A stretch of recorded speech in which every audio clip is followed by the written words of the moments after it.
The Galactic Court of Justice had seen many strange things in its 10,000 years of operation. Beings made of living crystal had argued property rights over entire star systems. Gas-form entities had sued solid matter species for atmospheric contamination. Once, a collective consciousness spanning 47 planets had filed a class action lawsuit against time itself, claiming temporal discrimination. But nothing had prepared Chief Bailiff Craigstor for the sight of Sarah Chan walking into courtroom Omega 7 with a simple briefcase and a look of absolute determination. "Just one human?" asked Junior Bailiff Vex-High, his mandibles clicking nervously as he checked his plasma rifle for the 15th time in the past minute. "She doesn't even look armed." Craigstor's 4 eyes never left the human woman as she calmly arranged her papers at the plaintiff's table. In his 3 centuries of maintaining order in these halls, he had developed what others called an supernatural sense for trouble. Right now, every instinct he possessed was screaming danger signals so loud that his carapace was beginning to crack under the stress. "She's not armed with weapons," Craigstor said slowly, his voice carrying the weight of sudden understanding. "She's armed with something worse." What could be worse than weapons? Principles. The gallery was packed with representatives from across the galaxy. News of the first human legal proceeding had traveled faster than a quantum pulse transmission. The Valerian Empire had sent their best legal observers. The Synthetic Collective had deployed their most advanced analytical units. Even the mysterious observers from beyond the galactic rim had materialized their energy forms to witness this historic moment. Everyone wanted to see what the new species would do. Judge Zarthok entered through the dimensional gateway reserved for the court's highest officials.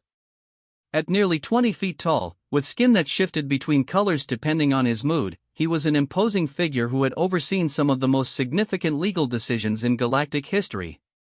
Today, his skin showed the deep purple of curiosity mixed with the golden flecks of caution. "Court is now in session," Zarthok announced, his voice resonating through the chamber's acoustic enhancement fields. "We are here to address the complaint filed by one Sarah Chan, representing the planet Earth, against the Draconis Mining Consortium regarding alleged violations of the Galactic Environmental Protection Accords." A ripple of confusion passed through the gallery. The Draconis Mining Consortium wasn't just any corporate entity, they were one of the 3 most powerful economic forces in known space, with mining operations spanning over 2,000 systems. They had been strip mining asteroids, moons, and uninhabited planets for nearly 5,000 years. The idea that anyone would challenge them, let alone a species that had only achieved faster than light travel 50 years ago, seemed absurd. Advocate Shelek rose from the defendant's table, his serpentine form coiling elegantly as he accessed the courtroom's information networks. As the consortium's chief legal representative, he had never lost a case in 800 years of practice. His reputation for crushing opposition was legendary throughout the galaxy. "Your Honor," Shelek said, his voice dripping with practiced condescension, "I must protest this frivolous action. The Draconis Mining Consortium operates under full legal authority granted by the Galactic Trade Commission. Our activities are completely within established parameters. This human clearly lacks the understanding of galactic law necessary to bring such baseless accusations." Sarah Chan stood up. The moment she rose to her feet, every advanced sensor in the courtroom registered a change in atmospheric pressure. Energy readings spiked across multiple spectrums. The bailiff's hands moved instinctively to their weapons, though none could explain why.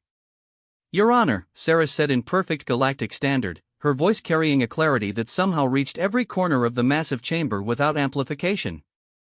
"I appreciate the defendant's confidence in their legal position.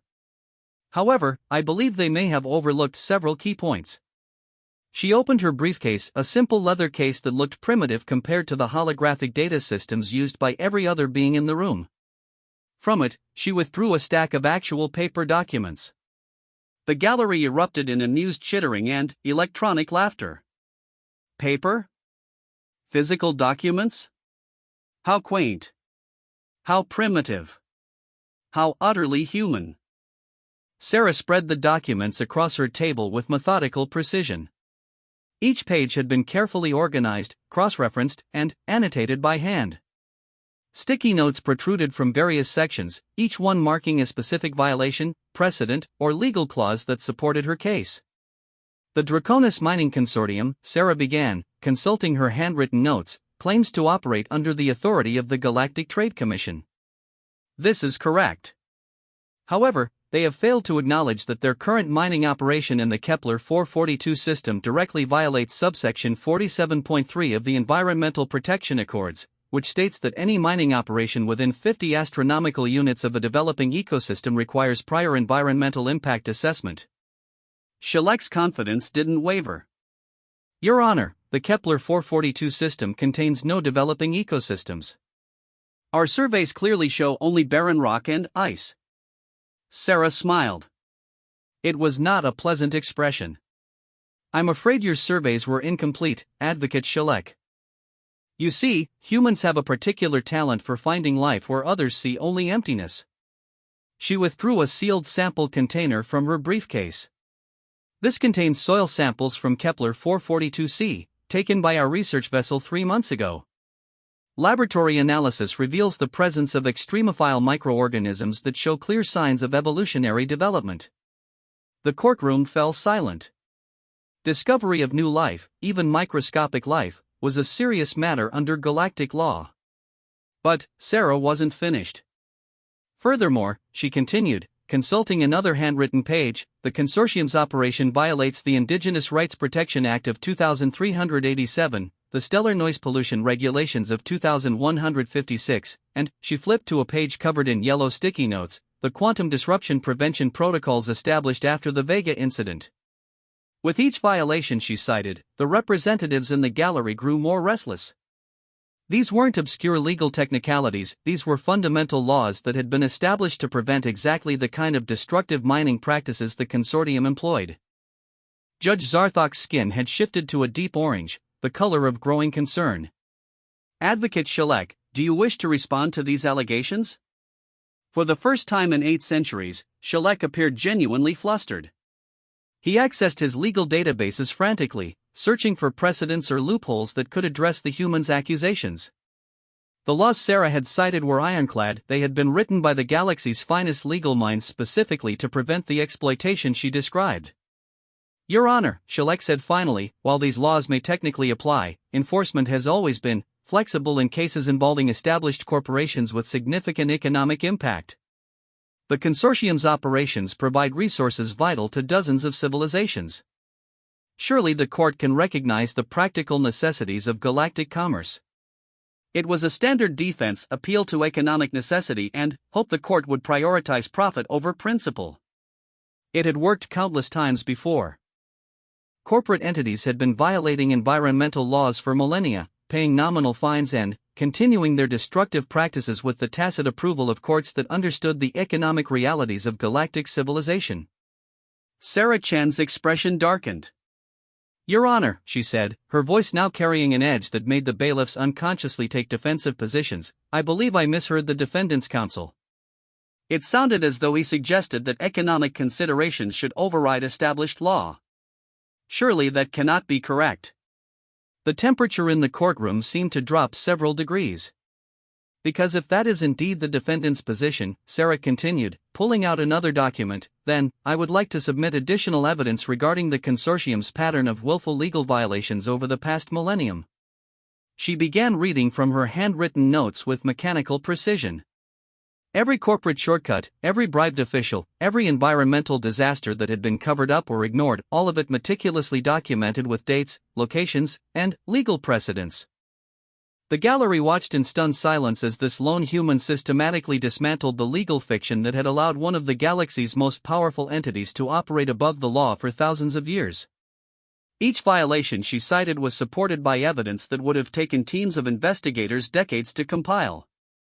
Yet somehow, this primitive species had managed to piece together a case that revealed the true scope of the consortium's criminal activities. Your Honor, Sarah said, setting down her papers and looking directly at Judge Zarthok, the evidence clearly shows that the Draconis Mining Consortium has engaged in systematic violations of galactic law for over 1,000 years. They have caused irreparable damage to 17 ecosystems, poisoned the water supplies of 43 inhabited worlds, and displaced indigenous populations on over 100 planets. They have done this not through ignorance, but through deliberate calculation that the profits from their illegal activities would exceed any potential fines. She paused, letting the weight of her words settle over the courtroom.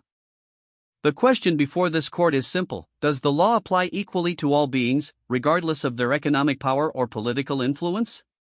Or have we created a system where the wealthy can purchase the right to break the rules while the powerless suffer the consequences? In the gallery, beings who had never agreed on anything found themselves united in uncomfortable silence. The human had asked a question that struck at the very foundation of galactic civilization. For millennia, the powerful had enjoyed a different kind of justice, one where economic influence could outweigh legal principle. It was an accepted reality that everyone understood but no one discussed. Until now. Judge Zarthok's skin had shifted to deep red, the color of profound disturbance. In all his years on the bench, no one had ever forced him to confront the basic hypocrisy of the system he served. The law was supposed to be absolute, but practical politics had always demanded compromise. "The court will recess for deliberation," he announced, his voice heavy with the weight of impossible decisions.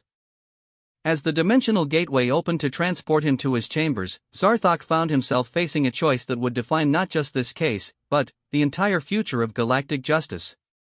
He could follow precedent and find a way to rule in favor of the consortium, preserving the status quo that had maintained order for thousands of years.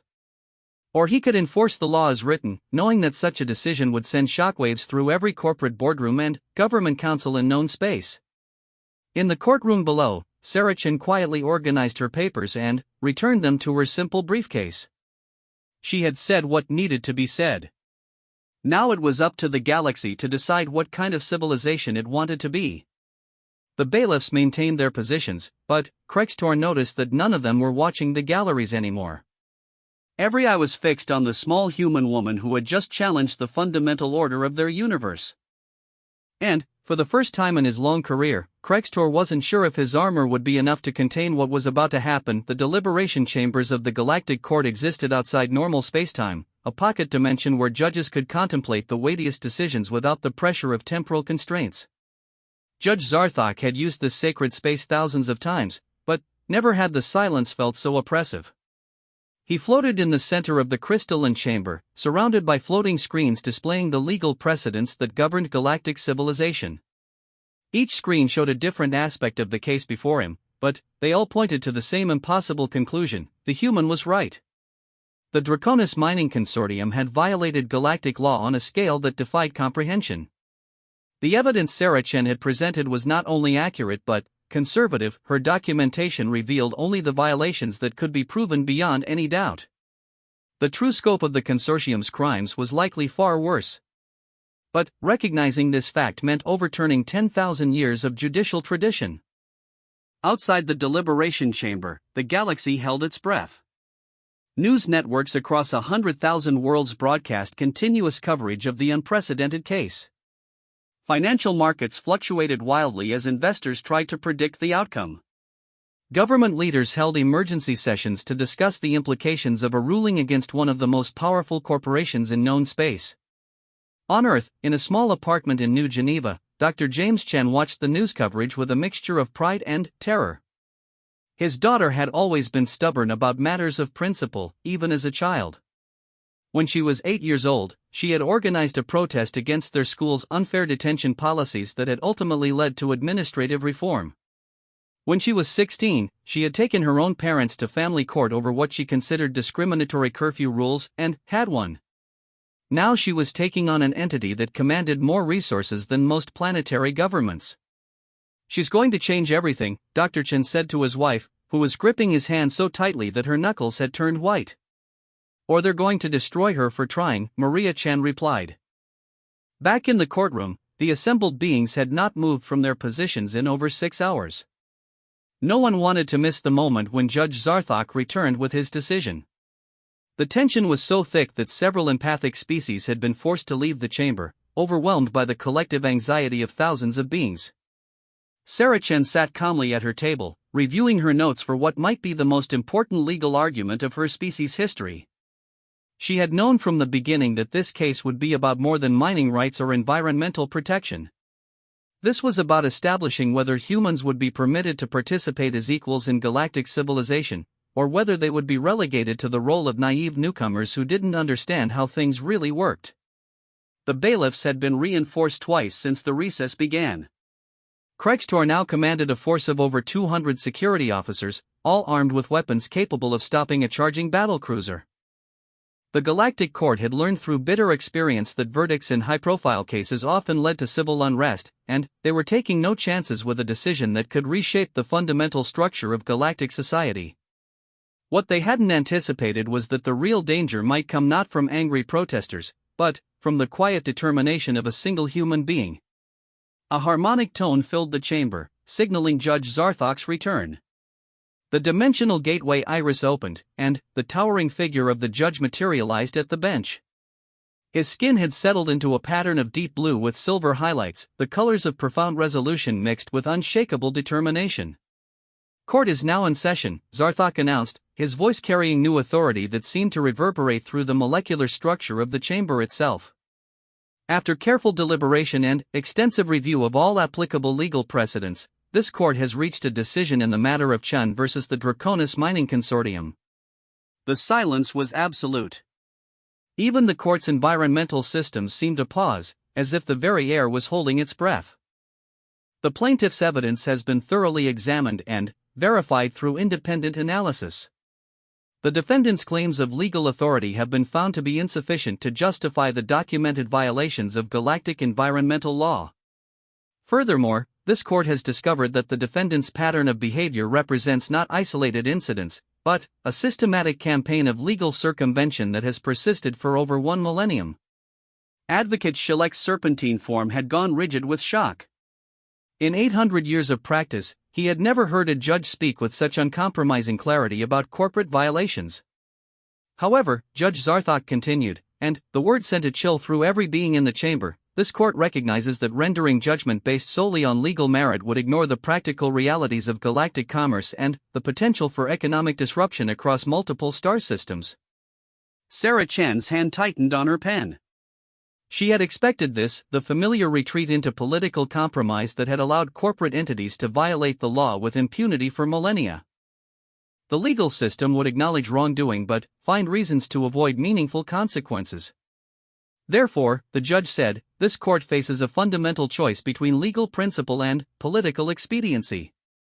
Between the rule of law and the preservation of established power structures. Between justice and convenience. He paused, his massive form seeming to grow even larger as he prepared to speak the words that would define the future of galactic civilization. This court chooses justice. The words hit the chamber like a physical force. Several beings fell from their seats in shock. The representative from the Valerian Empire suffered what appeared to be a cardiac episode. 3 different news crews lost their transmission feeds due to equipment failure caused by the sudden surge of electromagnetic energy from their own emotional reactions. The defendant is hereby found guilty of systematic violations of the Environmental Protection Accords, the Indigenous Rights Protection Act, the Stellar Noise Pollution Regulations, and the Quantum Disruption Prevention Protocols. The court orders the immediate cessation of all mining operations in systems where violations have occurred. The defendant will pay full restoration costs for all damaged ecosystems, compensation to all displaced populations, and punitive damages in the amount of 400 trillion galactic standard credits. The number was so large that most beings in the courtroom couldn't properly conceptualize it. 400 trillion credits represented roughly twice the annual economic output of the entire Centauri sector. But Judge Zarthok wasn't finished. Furthermore, he continued, his voice gaining power with each word, this court finds that the systematic nature of these violations demonstrates criminal intent. The court hereby orders the arrest of all corporate officers who authorized these actions, to be tried for crimes against galactic civilization. The chamber erupted into chaos. Representatives leaped to their feet, shouting protests and demands for appeal.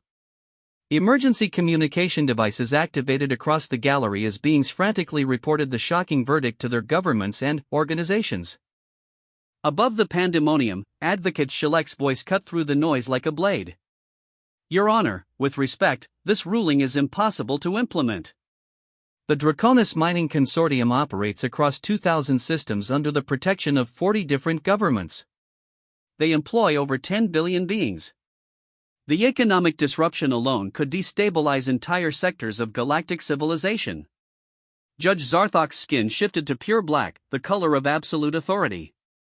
Advocate Shalek, he said, his voice now carrying harmonics that seemed to resonate in the bones of every being present, your client should have considered these consequences before choosing to violate galactic law for 1,000 years. This court will not be deterred from enforcing justice by threats of economic inconvenience. Sarah Chen stood up slowly, her simple human form somehow commanding attention despite the chaos surrounding her. Your Honor, she said, her voice cutting through the noise with preternatural clarity, I would like to address the court's concern about implementation. The chamber fell silent again, all eyes turning to the small figure who had just achieved the impossible. The plaintiff recognizes that the defendant's operations are extensive and economically significant. However, Earth is prepared to offer a solution that could minimize disruption while ensuring full compliance with the court's ruling. She opened her briefcase and withdrew another handwritten document. Earth's industrial capacity, while currently limited compared to galactic standards, is expanding rapidly. We have developed new mining technologies that can achieve the same resource extraction with 97% less environmental impact. We are prepared to offer these technologies to any government or organization willing to enforce proper environmental standards. The implications of her offer sent another wave of shock through the assembly. Earth was proposing to replace one of the galaxy's most powerful corporations with their own operations, using superior technology that could accomplish the same goals without the massive legal violations. Furthermore, Sarah continued, Earth's legal analysis capabilities, as demonstrated by this case, are available to assist any government in reviewing and updating their environmental protection enforcement. We believe that proper application of existing laws could prevent future violations while actually improving economic efficiency. She was offering to help the galaxy police itself, using the same methodical approach that had just brought down the Draconis mining consortium. Representative Kethvar of the Synthetic Collective stood up, his mechanical form clicking as he processed the implications of the human's proposal. Are you suggesting that your species has the capability to assume the industrial operations of one of our largest corporations while simultaneously improving our legal enforcement mechanisms? Sarah Chen smiled the same unsettling smile she had shown earlier. Representative Kethvar, we're suggesting that your galaxy has been tolerating inefficiency and corruption for so long that you've forgotten what actual competence looks like. Earth is simply offering to remind you. The silence that followed was different from the earlier shock. This was the silence of beings beginning to understand that they were witnessing something unprecedented, not just a legal victory, but the emergence of a species that could back up their principles with practical solutions. In the gallery, the observer from beyond the galactic rim flickered with energy patterns that had never been recorded before. For the first time in its eternal existence, it was experiencing what organic beings called surprise. Judge Zarthok struck his gavel, the sound resonating through dimensions beyond the physical. The court's ruling stands. Implementation will begin immediately. The Galactic Marshals are hereby authorized to enforce this judgment with full legal authority. As the judge departed through his dimensional gateway, leaving behind a courtroom full of beings grappling with the new reality, Sarah Chen quietly packed her papers back into her briefcase. She had come to court seeking justice for environmental violations. She was leaving having fundamentally altered the balance of power in galactic civilization. And she was just getting started. Outside the courthouse, as news of the verdict spread across the galaxy at faster-than-light speeds, governments and corporations began to understand that humanity's entry into galactic civilization would be unlike anything they had ever experienced. These weren't conquerors seeking to dominate through force, or traders looking to exploit market opportunities. These were beings who actually believed that laws meant what they said. And that, everyone was beginning to realize, was the most dangerous thing of all. 3 weeks after the Chen verdict, the Galactic Court of Justice looked like a fortress under siege. The building's elegant spires, designed to inspire confidence in the rule of law, were now surrounded by energy barriers, automated defense systems, and enough firepower to level a small moon. The reason for this unprecedented security was sitting in Waiting Room C, reading a book. Dr. Marcus Webb, Earth's foremost expert in interspecies contract law, appeared completely oblivious to the panic his presence had caused throughout the galactic legal community. While beings from across the galaxy frantically reviewed their own legal vulnerabilities, he sat peacefully in his chair, turning the pages of an actual physical book with the patient rhythm of someone who had all the time in the universe.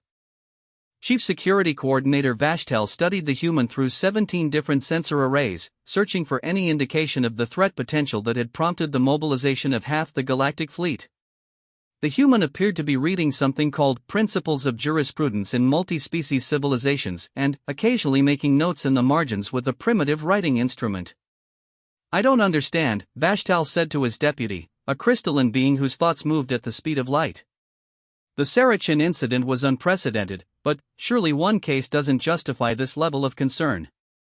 Deputy Coordinator Siltatha's crystalline matrix pulsed with nervous energy. "Sir, you haven't seen the reports from the outer systems. In the 3 weeks since the Chen verdict, 17 major corporations have been served with legal notices from Earth's Legal Advocacy Division. The humans aren't just pursuing individual cases, they're conducting a systematic review of galactic commercial law." Vashtal's mandibles clicked in confusion. "Systematic review? What does that mean?" "It means," Siltath said, her crystal form darkening with implications, "that they've apparently read every commercial contract, trade agreement, and corporate charter filed in the Galactic Registry for the past 5,000 years. And they've found problems with 93% of them." The security chief's primary heart stopped beating for several seconds. When it restarted, his voice had taken on the hollow quality of a being confronting an incomprehensible threat. 93%? The humans have filed formal complaints alleging violations of worker protection laws, environmental regulations, consumer safety standards, and antitrust provisions in virtually every major commercial agreement currently in effect. They're claiming that the entire foundation of galactic commerce is built on systematic legal violations that have been ignored for millennia. In Waiting Room C, Dr. Webb turned another page and made a small notation about subsection 47.2 of the Interspecies Trade Facilitation Act. To the casual observer, he appeared to be simply reading. In reality, he was conducting the most comprehensive legal audit in galactic history, and finding exactly what he had expected to find: a civilization that had allowed convenience to override justice for so long that corruption had become the foundation of their entire system. The door to the waiting room opened with a soft harmonic chime, and Judge Zarthok entered. 3 weeks of sleepless nights had left visible marks on even his hardy physiology. His skin showed stress patterns that hadn't been seen since the Galactic Civil War, and his movements carried the weight of impossible decisions. "Dr. Webb," the judge said, his voice carefully controlled, "thank you for agreeing to meet with me privately before your case is heard." Webb closed his book, marking his place with a simple bookmark made from what appeared to be actual tree bark. "Your Honor, I appreciate your time. I know the court has been under considerable pressure since the Chun verdict." Zarthok settled his massive form into the reinforced chair that had been specially constructed for this meeting. "Dr. Webb, I must speak frankly. Your species' approach to galactic law is causing significant disruption throughout civilized space. Government leaders, corporate entities, and even my fellow judges are beginning to question whether the court system can survive this level of comprehensive enforcement." Webb nodded thoughtfully. "Your Honor, with respect, I think you may be misunderstanding our intentions. Earth isn't trying to destroy galactic civilization. We're trying to help it live up to its own stated principles. By filing 17,000 separate legal complaints in 3 weeks? By identifying 17,000 violations of laws that your own civilization created." Webb opened a simple notebook and consulted handwritten notes. "Your Honor, may I ask you a question? Do you believe that the laws of galactic civilization should apply equally to all beings, regardless of their political or economic power?" The question hung in the air like an armed explosive. It was the same fundamental challenge that Saracen had posed, but, coming from Dr. Webb, it carried additional weight. Where Chen had been fighting for environmental justice, Webb represented something far more comprehensive: a complete audit of galactic legal compliance. "Of course," Zarthok said finally. "The law must apply equally to all." "Then, respectfully, Your Honor, I fail to see the problem. We're simply requesting that the court enforce laws that already exist. If that causes disruption, perhaps the issue isn't with our legal strategy, but with a system that has become dependent on ignoring its own rules. Dr. Webb's quiet confidence was more unsettling than Sarah Chen's passionate advocacy had been. Where Chen had challenged the system with righteous anger, Webb was dissecting it with clinical precision. He wasn't emotional about the violations he had discovered, he was simply methodical. Dr. Webb, Judge Zarthok said, you must understand that the practical implementation of law requires flexibility. Civilization functions because reasonable beings understand when to enforce rules strictly and when to allow for practical compromises. Your species seems to lack this nuanced approach to jurisprudence. Webb closed his notebook and looked directly at the judge. Your Honor, respectfully, what you call nuanced jurisprudence, we call selective enforcement. And selective enforcement isn't justice, it's privilege masquerading as law. The words hit Judge Zarthok like a physical blow. In his centuries on the bench, he had prided himself on his wisdom, his ability to balance competing interests and find solutions that served the greater good. The idea that this could be seen as corruption rather than wisdom was profoundly disturbing. But surely you must see, the judge continued, that enforcing every law to the letter would paralyze galactic civilization. Commerce would collapse. Governments would fall. The suffering would be immense. Your Honor, Webb said gently, may I tell you about the Kepler 442 mining operation that Ms. Chen challenged? Zarthok nodded, unsure where the human was leading. The Draconis Consortium's violation of environmental law in that system resulted in the extinction of 47 species of extremophile organisms. These weren't large, charismatic species, they were microscopic lifeforms that most beings would consider insignificant. But our xenobiologists have determined that these organisms possessed unique chemical properties that could have revolutionized medical treatment for degenerative neural conditions affecting 60% of known species. Webb opened his notebook again, consulting another handwritten page. The consortium's illegal mining destroyed potential treatments for diseases that cause suffering for trillions of beings across the galaxy. They prioritized short-term profit over long-term benefit for galactic civilization. That, Your Honor, is what selective enforcement actually costs. The judge sat in stunned silence. He had reviewed the Chun case focusing on the legal precedents and procedural questions. He had never considered the broader implications of the violations themselves. Furthermore, Webb continued, our analysis indicates that strict enforcement of existing law would actually improve economic efficiency in 97% of documented cases. The current system doesn't promote prosperity, it protects inefficiency by allowing powerful entities to externalize their costs onto society at large. Dr. Webb reached into his briefcase and withdrew a thick folder. This contains our preliminary analysis of economic optimization through legal compliance. We've identified approximately 400 trillion credits in annual economic waste caused by systematic legal violations across the galaxy. Enforcement wouldn't collapse civilization, Your Honor. It would make civilization more prosperous.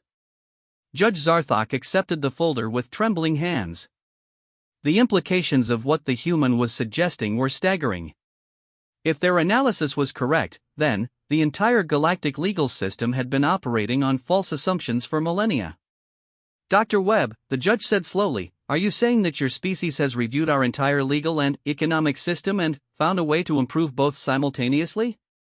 Your Honor, we're saying that your species wrote excellent laws designed to create a just and prosperous civilization. You just stopped enforcing them somewhere along the way. We're offering to help you remember how. The meeting was interrupted by an urgent communication from Deputy Coordinator Siltaith. Your Honor, I apologize for the intrusion, but there's been a development.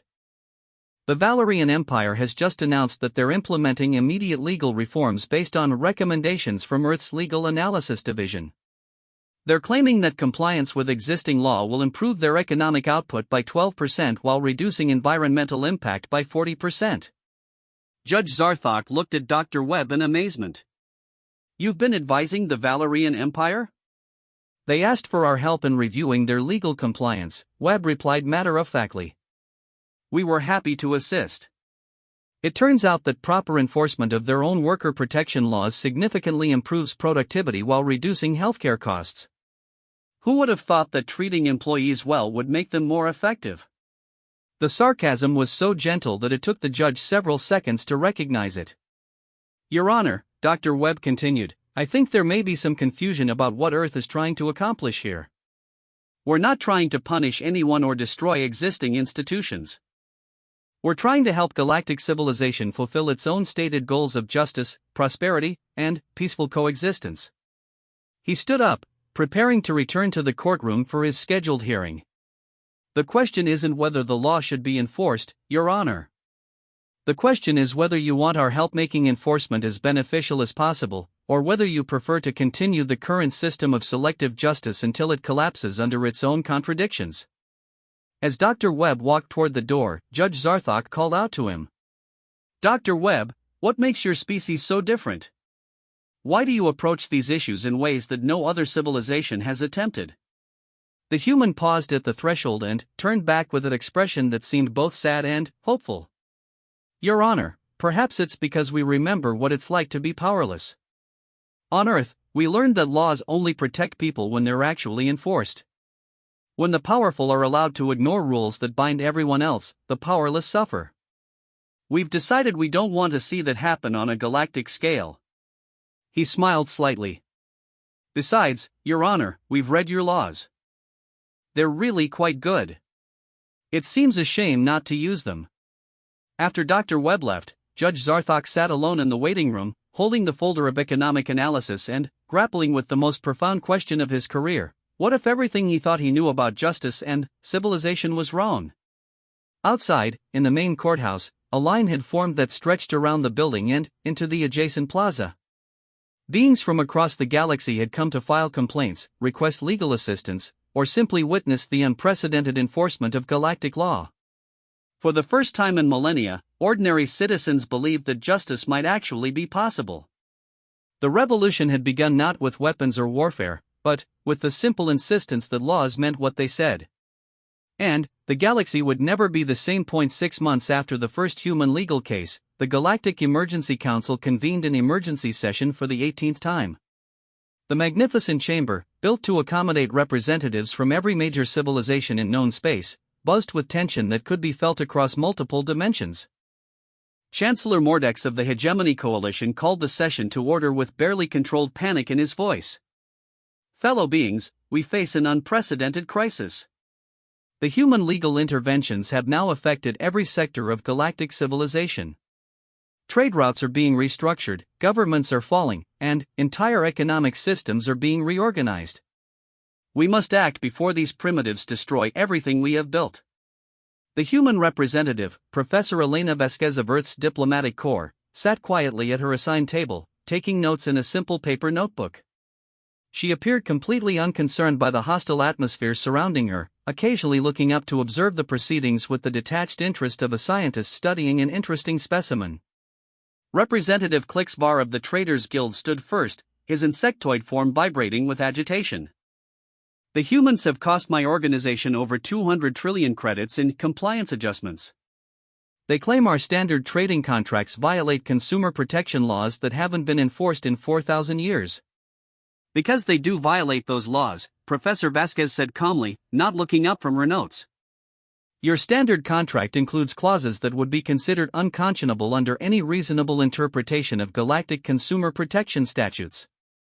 The fact that they haven't been enforced doesn't make them legal. The gallery erupted in angry chittering and electronic protests. Representative Klixvar's mandibles clacked furiously. Those laws are ancient. They were written for a different era of galactic civilization. The laws are 78 years old, Vasquez replied, consulting her notes. That's hardly ancient by galactic standards. And they were specifically written to prevent exactly the kind of predatory practices your organization has been employing. Chancellor Mordex struck his ceremonial gong, calling for order. Professor Vasquez, surely you must understand that the practical implementation of civilization requires certain accommodations between ideal legal theory and economic reality. Vasquez finally looked up from her notebook, fixing the Chancellor with a gaze that made several nearby representatives unconsciously step backward. Chancellor Mordex, I think you may be confused about what constitutes economic reality. Let me share some data that might clarify things. She opened her briefcase, the same style of simple leather case that had become a symbol of terror throughout galactic civilization, and withdrew a stack of handwritten charts. In the 6 months since Earth began assisting with legal compliance, the 17 systems that have implemented our recommendations have seen an average economic improvement of 23%, environmental restoration progress of 41%, and citizen satisfaction ratings that have increased by 67%. The chamber fell silent. Economic improvement through legal compliance was a concept that challenged the fundamental assumptions of galactic civilization. Furthermore, Vasquez continued, spreading her charts across the table, crime rates in compliance systems have dropped by 52%, while innovation indices have improved by 38%. It turns out that when beings operate under consistent, fairly enforced rules, they're more productive, more creative, and more cooperative. Senator Vexthala of the Outer Rim Coalition rose to her feet, her crystalline form pulsing with disbelief. You're claiming that strict legal enforcement actually improves civilization rather than constraining it? I'm not claiming anything, Senator. I'm reporting the empirical results of proper legal implementation. Your own laws, properly enforced, create better outcomes for everyone except those who profit from systematic violations. The implications hit the assembled representatives like a cascade of falling dominoes. If the humans were correct, then millennia of practical compromises had actually been making galactic civilization less prosperous, less safe, and less just. Chancellor Mordex leaned forward, his voice taking on a desperate edge. But, Professor Vasquez, you must understand the broader implications of your species' actions. The social disruption alone, governments are being forced to restructure, corporations are facing criminal prosecution, entire economic sectors are being reorganized. The stability that has maintained peace for thousands of years is being threatened. Vasquez closed her notebook and looked directly at the Chancellor. With respect, Chancellor, I think you're confusing stability with stagnation. A system that maintains peace by allowing systematic injustice isn't stable, it's repressed. And repression always eventually explodes into conflict. She stood up, her small human form somehow commanding the attention of beings who could have crushed her with a thought. Let me tell you about true stability. On Earth, we have a saying, justice delayed is justice denied. We've learned that societies that fail to address systemic problems don't avoid conflict, they simply postpone it until it becomes catastrophic. Your galaxy has been postponing justice for millennia, and the accumulated pressure was building toward something far worse than temporary economic disruption. Representative Drakmore of the Synthetic Collective's mechanical voice carried unusual emotional modulation. Are you suggesting that our civilization was heading toward systemic collapse? I'm not suggesting it, Representative Drakmore. I'm documenting it. Our xenosociologists have identified 47 different pressure points in galactic civilization where systematic legal violations were creating unsustainable conditions. Without intervention, your civilization was approximately 50 to 70 years away from widespread civil unrest, environmental collapse, and economic fragmentation. The chamber erupted again, but this time the protests carried a different quality. Where there had been anger before, now there was fear, the recognition that the humans might be telling them something they needed to hear rather than something they wanted to hear. Furthermore, Vasquez continued, her voice cutting through the chaos, our projections indicate that continued practical compromises would have led to the collapse of the galactic legal system within a century. When laws become suggestions rather than requirements, civilization itself begins to break down. She reached into her briefcase again and withdrew a thick folder marked with Earth's simple diplomatic seal. This contains our complete analysis of galactic civilization's legal, economic, and social sustainability. We're prepared to share this analysis with any government or organization that requests it. Chancellor Mordex accepted the folder with trembling hands. The idea that a species that had only achieved interstellar travel 50 years ago could conduct meaningful analysis of galactic civilization was deeply unsettling. Your report, the Chancellor said slowly, what does it recommend? Full implementation of existing galactic law, combined with administrative reforms to ensure consistent enforcement. We've also identified several areas where new legislation might be beneficial, but the majority of the problems can be solved simply by enforcing rules that already exist. Senator Vexthala's crystalline form pulsed with confused energy.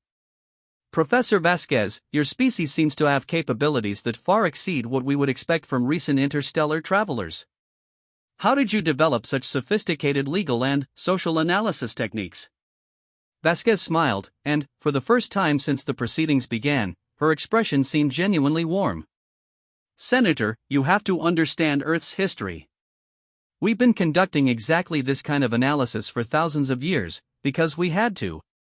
Our planet contained hundreds of different societies, each with their own legal systems, economic models, and social structures. We learned to study how civilizations work because we had so many examples to examine. She gestured to encompass the entire chamber. Your galaxy represents a single civilization with consistent laws and institutions across thousands of systems. For us, analyzing galactic civilization is actually simpler than what we deal with on Earth.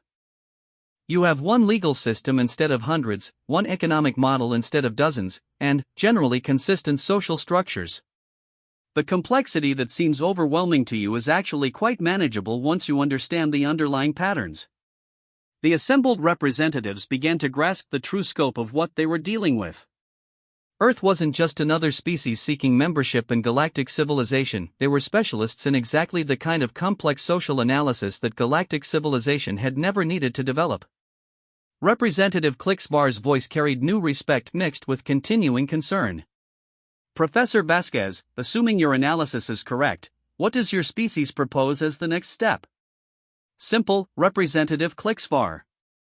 We continue helping any government or organization that requests assistance with legal compliance. We provide technical expertise for enforcement mechanisms. And, we share our analytical techniques so that galactic civilization can maintain proper legal implementation without depending on Earth's assistance. She paused, looking around the chamber at beings who were beginning to understand that their choice wasn't between chaos and order, but between justice and eventual collapse. What we're offering isn't conquest or control. We're offering partnership. Earth has skills that galactic civilization needs, and galactic civilization has knowledge and resources that Earth needs. Together, we can build something better than either of our civilizations could achieve alone. Chancellor Mordex studied the human representative with new understanding.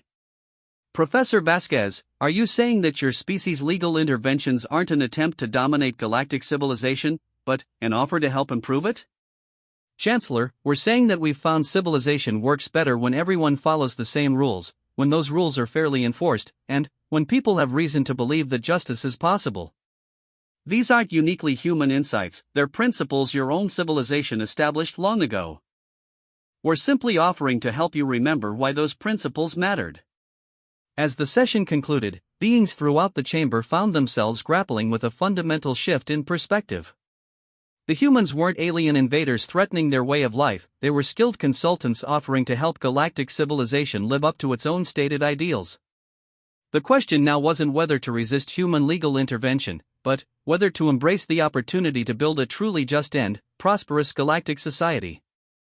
Outside the council chambers, across thousands of worlds, ordinary beings watched the proceedings and began to hope that maybe, just maybe, justice wasn't a naive dream but an achievable reality. The galaxy was changing, one legal case at a time. And, for the first time in millennia, it was changing for the better. 1 year after Sarah Chen first walked into courtroom Omega 7, the Galactic Court of Justice had been transformed beyond recognition. The building still maintained its elegant architecture, but the atmosphere inside had changed completely. Where once there had been the quiet desperation of beings seeking justice they never expected to receive, now there was the purposeful energy of a legal system that actually worked. Chief Bailiff Krextor stood at his usual post, but his responsibilities had evolved far beyond maintaining order in the courtroom. He now commanded the Galactic Legal Enforcement Division, a new organization that had been created specifically to support the systematic enforcement of galactic law. His officers no longer carried weapons designed to stop riots, they carried legal databases and enforcement protocols designed to prevent injustice. Status report, Krextor said to his second-in-command, a human legal specialist named Captain Jennifer Martinez who had been assigned to help train galactic enforcement officers in Earth's compliance methodologies. Sir, we've successfully implemented standardized legal enforcement in 47 sectors, Martinez reported, consulting a tablet that contained more legal precedents than most civilizations had accumulated in their entire history. Compliance rates are averaging 96%, and citizen satisfaction with legal services has improved by 230%. Krextor's mandibles clicked in what humans had learned to recognize as satisfaction. What about the problem sectors? The Draconis system is still adjusting to the new enforcement standards, but their compliance has improved to 87%. The Valerian Empire has actually exceeded our projections. They're at 99% compliance and have reported that their economic productivity has improved by 41% since implementation. Captain Martinez paused, reviewing her notes. Sir, we're also receiving requests for assistance from civilizations outside the Galactic Union. Apparently, word has spread that proper legal enforcement actually improves civilization rather than constraining it. In the courthouse's main chamber, Judge Zarthok was presiding over a case that would have been impossible under the old system. The plaintiff was a collective of microorganisms from the Rigel system who were suing a terraforming corporation for habitat displacement. The defendant was arguing that microscopic life had no standing to bring legal action. The human legal advisor assigned to assist the court, Dr. Patricia Kim, quietly handed Judge Zarthok a note pointing to subsection 23.7 of the Sentient Rights Protection Act, which explicitly granted legal standing to any form of life capable of demonstrating organized behavior, regardless of size or complexity. The court finds that the plaintiff collective has clearly demonstrated organized behavior through their coordinated legal filing, Judge Zarthok announced. Therefore, they have standing to pursue their claims under galactic law. The terraforming corporation's legal team looked stunned. Under the old system, they would have simply argued that enforcement of sentient rights law was impractical and economically disruptive. Under the new system, they had to actually comply with the law as written. This case, like hundreds of others proceeding simultaneously throughout galactic space, represented something unprecedented, a legal system where the law actually meant what it said, where enforcement was consistent and predictable, and where justice was available to everyone regardless of their size, power, or economic influence. In the courthouse's administrative center, Professor Elena Vasquez was conducting her weekly briefing for galactic legal administrators. The conference room was packed with beings from dozens of species, all eager to learn the techniques that had transformed their civilization. The key principle, Vasquez explained, consulting notes written in her characteristic handwriting, is that legal compliance isn't punishment, it's optimization. When everyone operates under the same rules, transaction costs decrease, trust increases, and economic efficiency improves dramatically. Senator Clicksbar, now serving as Director of Commercial Legal Compliance, raised one of his limbs. Professor Vasquez, our trading organization has seen remarkable improvement since implementing your recommendations, but we're still struggling with the cultural adjustment. Many of our members continue to view legal compliance as an obstacle rather than an advantage. Vasquez nodded understandingly. Senator, that's perfectly normal. For millennia, your civilization operated under a system where laws were obstacles to be circumvented rather than frameworks for cooperation. Changing that mindset takes time. She wrote a simple equation on the conference room's display: compliance plus consistency equals prosperity. The mathematics are actually quite straightforward, she continued. When legal compliance is predictable and universal, beings can plan more effectively, invest more confidently, and cooperate more successfully. The time and resources previously spent on legal circumvention can be redirected toward productive activities. Representative Drakmore of the Synthetic Collective's mechanical voice carried new harmonics that humans had learned to recognize as contentment. Professor Vasquez, our computational models indicate that galactic civilization is now operating at approximately 400% of its previous efficiency. How is this level of improvement possible? Vasquez smiled, the patient expression that galactic beings had come to associate with humans sharing uncomfortable truths. Representative Drakmore, your civilization was operating far below its potential because systematic legal violations created massive hidden inefficiencies. Corruption, unpredictable enforcement, and selective justice don't just harm fairness, they harm productivity. She opened her briefcase and withdrew a comprehensive analysis that had become the foundational document for galactic legal reform. Our economic modeling indicates that your civilization was losing approximately 60% of its potential output to legal system inefficiencies. Proper enforcement doesn't create new prosperity, it reveals prosperity that was always there but couldn't be accessed. The implications of her statement continued to astonish beings who had assumed that their civilization was already operating at optimal efficiency. Outside the courthouse, the transformation of galactic civilization was visible in ways both large and small. The plaza that had once been empty except for security barriers was now filled with beings from across the galaxy who had come not just to observe legal proceedings, but to participate in the democratic process that had emerged from legal reform. Information kiosks staffed by human legal volunteers provided assistance to anyone seeking to understand their rights under galactic law. Translation services ensured that legal documents were accessible in every known language. Most importantly, citizen advocacy centers helped ordinary beings navigate legal processes that had previously been available only to those with substantial resources. A young Centaurian apprentice approached one of the information kiosks with obvious nervousness. "Excuse me," she said to the human volunteer, "but I think my employer may be violating worker protection laws. Is there anything I can do about it?" The volunteer, a recent graduate of Earth's legal advocacy program, smiled encouragingly. "Absolutely. Let's review the relevant statutes and help you file an appropriate complaint." Worker protection is one of the fundamental rights guaranteed under galactic law. Under the old system, the apprentice's complaint would have been ignored or dismissed as economically impractical. Under the new system, her rights were as important as anyone else's, and the legal system was designed to protect them. In the highest levels of galactic government, Chancellor Mordex was reviewing implementation reports that documented the most successful legal reform in galactic history. The numbers were so positive that he had initially assumed they represented errors in data collection. Crime rates had decreased by 73% across compliance systems. Economic productivity had increased by an average of 38%. Environmental restoration was proceeding ahead of schedule in every sector where human legal techniques had been implemented.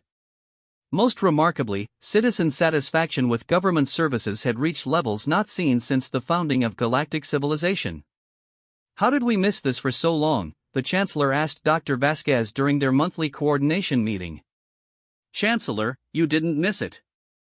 Your legal system was designed to achieve exactly these results. You simply stopped enforcing it consistently somewhere along the way. The laws were always good, they just needed to be applied." Dr. Vasquez consulted her ever-present notebook. "Our analysis suggests that the original founders of galactic civilization understood these principles very well. The legal framework they created was actually quite sophisticated. But, as the civilization grew larger and more complex, administrative convenience began to override legal principle." She looked up from her notes with the expression of gentle sadness that humans often showed when discussing institutional failures. It's a common pattern in large civilizations. Laws become suggestions, enforcement becomes selective, and, eventually the system serves only those powerful enough to manipulate it. Your civilization simply grew large enough to lose track of its own founding principles. Chancellor Mordex studied the human representative with growing appreciation. "Dr. Vasquez, are you suggesting that Earth's contribution isn't new legal theory, but rather a return to old legal practice?" "Exactly, Chancellor. We're helping galactic civilization remember what it originally intended to become."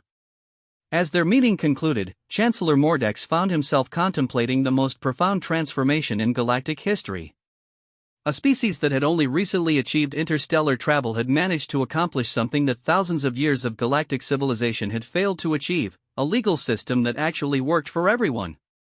In courtrooms across the galaxy, beings who had never expected justice were discovering that justice was possible. Corporations that had operated above the law for millennia were learning to prosper through compliance rather than circumvention.